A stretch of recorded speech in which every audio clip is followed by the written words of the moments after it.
Nobody has a calculator these days. People either use mostly their phones, of course. But although personally I do own a calculator. And I like it.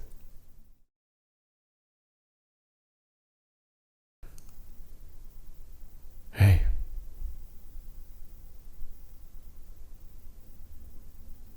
You look good. I'm glad you're here. It's nice to see good people around, you know?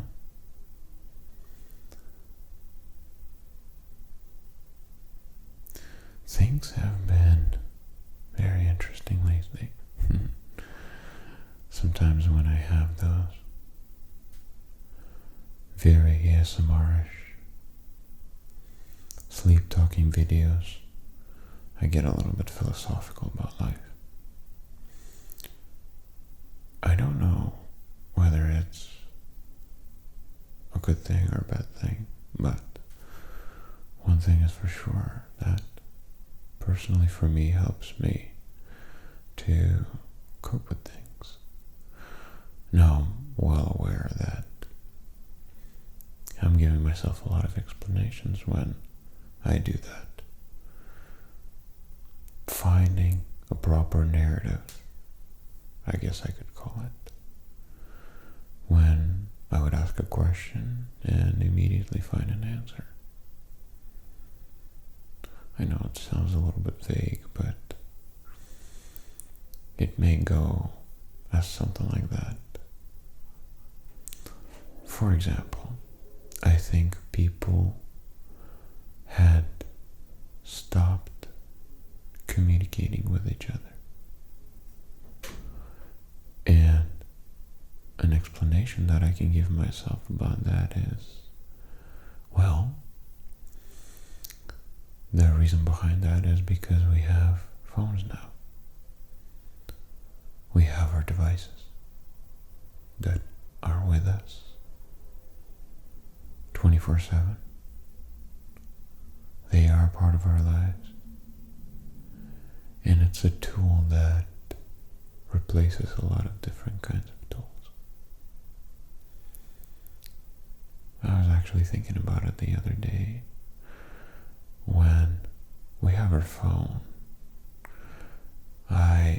based on the analytics that I see under my YouTube videos, it seems that a lot of people watch my videos through their phones. And maybe only occasionally people watch them on computers, tablets, and TVs. One little screen replaces a lot of different screens, which are actually larger. Which kind of brings me into another thought. The screens are actually becoming larger in terms of phones. Phone screens are becoming larger. And we specifically call them phones. And if it was a tablet, we would specifically call it a tablet. Right? Even though sometimes tablets are about the same size as the phones. But phones are becoming very sophisticated. It's even a little bit scary actually, because like about 15, 20 years ago, phones were not what they are right now. This fascinates me personally. We're able to do so many things on just a little device. It replaces a lot of things. Even simple tools like calculator. Nobody has a calculator these days. People either use mostly their phones, of course. But although personally I do own a calculator, and I like it. You know what? Because a calculator is great. The calculator has buttons and it makes sounds. And it's a real thing. It's a real calculator with real buttons, it's a real actual device that only serves a certain function to calculate numbers.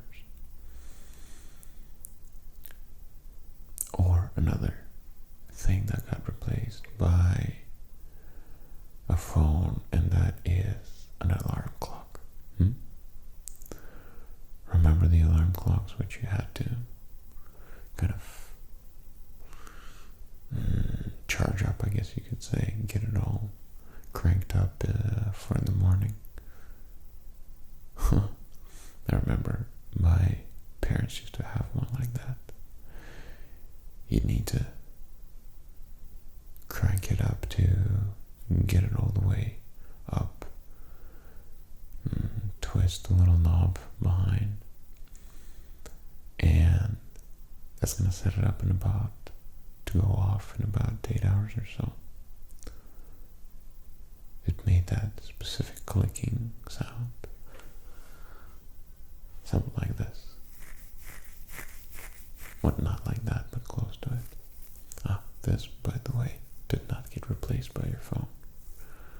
This is a little steel, I don't know, scrubber, I guess we could call it.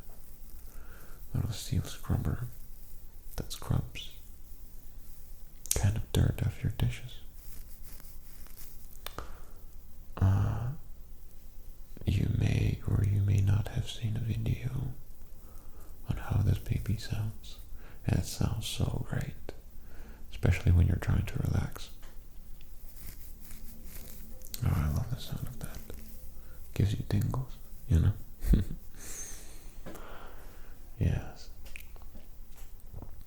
But back to the phone narrative and monologue that I'm having with myself here. With you listening, actually.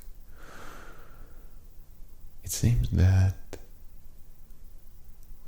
the phones are also replacing relationships. I don't know if you can observe that, but relationships we have with people have changed dramatically.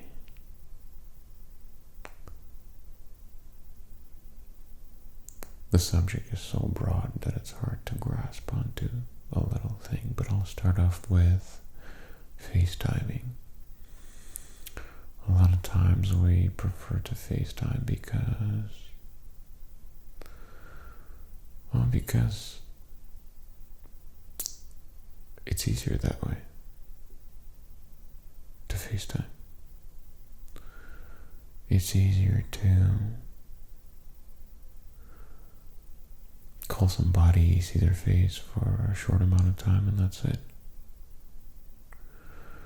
But it does not replace the feeling that you get when you are with somebody in the one physical space.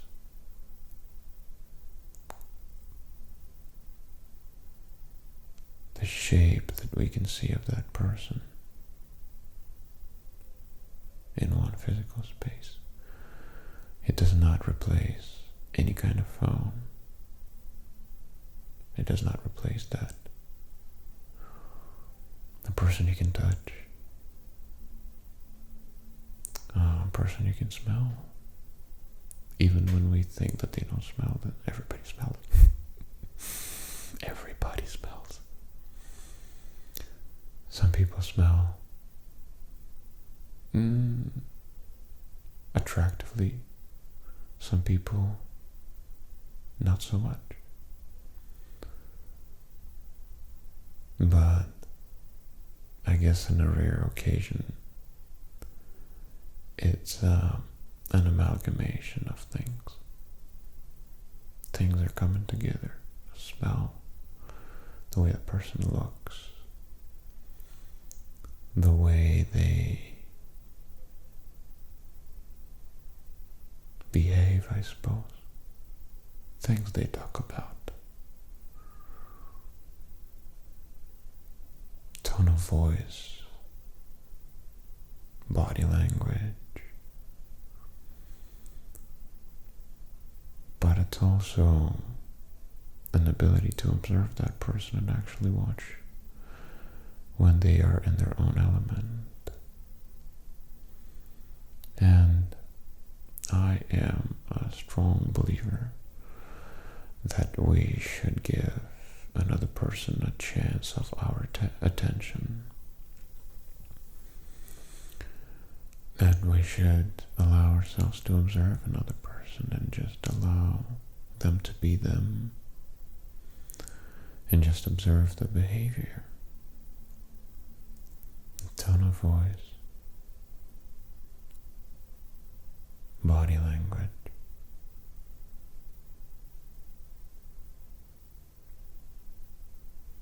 Yeah. It seems that things may surrogate or create a feeling of replacement, but then it's hard to imagine not being able to be in the same physical space with another person for a long period of time. We kind of see people every day, even you watching this video. You're looking at me, another person on the other side, recording this in some frame of time.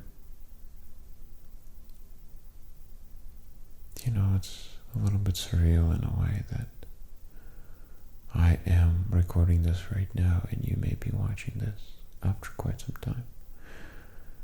The whole concept of time is now shifted. It is no longer now, but it will be your now to my now.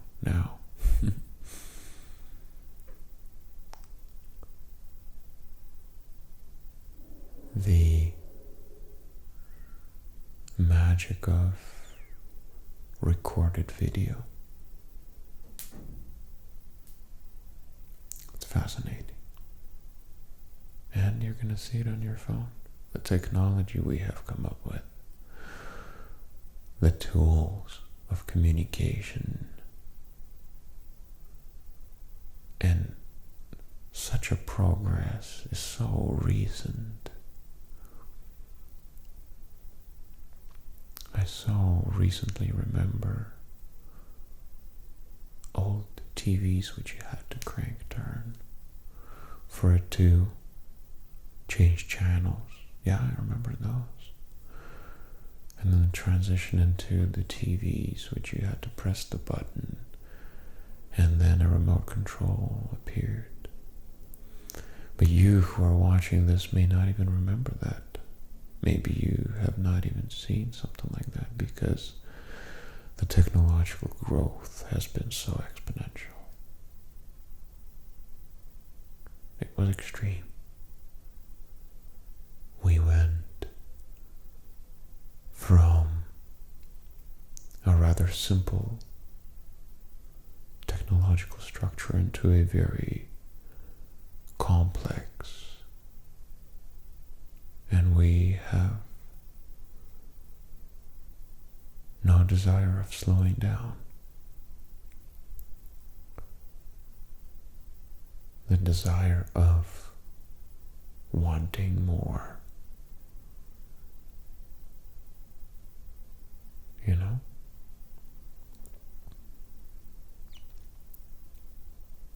Heading forward.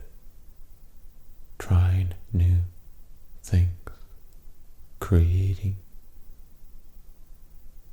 Lots of things are very similar, but they are new. New experiences. With the only concern that what about the experiences that fall in line with our natural desires? For example, just like I mentioned, speaking to a person in real space. We have done this for millions of years. This was our basic value of survival. Another person, that is. We have developed our brain, or the brain had developed through the process of evolution to create intellectual objects in the form of people. For instance, when you are looking at me, you see a fragment of a person. You don't really know how tall I am. You can't see my eyes. You can hear my voice. You don't know if I have long or short hair. You have pieces of information missing, yet you are completing your brain, that is, completing pieces, putting pieces together based on previous experience. That is a phenomenal evolutionary process of the brain.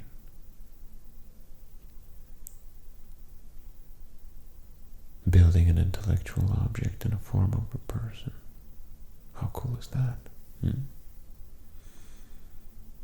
Well, at least you have some pieces of information about me. I don't have anything except for your comments, which I hope you would leave me under this video. And by the way, I'm really trying hard to respond to every single comment. No, I'm not trying hard enough. There's not a lot of comments, so it's actually quite nice to see the comments and respond to them. It seems the channel is slowly growing, and at the time of the recording of this video, we are at about 2,250 people who have clicked the little red button called subscribe to channel. It is actually a little bit hard for me to imagine 2,250 people in the same room. That's a lot of people. Actually, no, I could probably imagine something like that. I could imagine a concert of some sort with 2,250 people present to watch, listen, and experience an artist they like. But being in a room with a microphone and a camera, it's kind of hard to vividly experience that.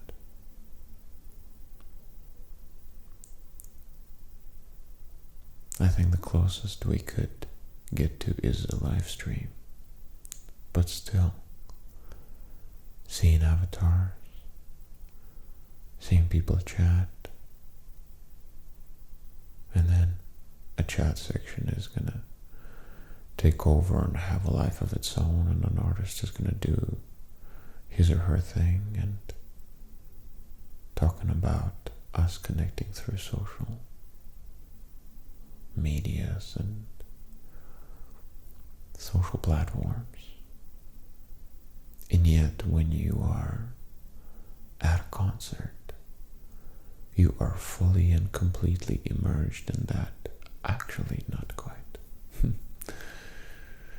Looking at concerts in the 1990s and in early 2000s, when people did not have their devices, it seemed that they enjoyed the moment. It was a little bit scarce, the moment of joy, experiencing a concert of a favorite artist or something like that. But now we have a phone, and there is quite a few people who would be pulling out their phones and recording recording parts of the concert to share with everyone else. And I wonder if in those moments an experience gets lost, a moment in life. The purpose that we had actually, when we were at a concert, the purpose of experiencing that concert fully gets a little bit lost. But then with the technology, this seems to be the case. And personally for me, it's a little bit hard to comprehend.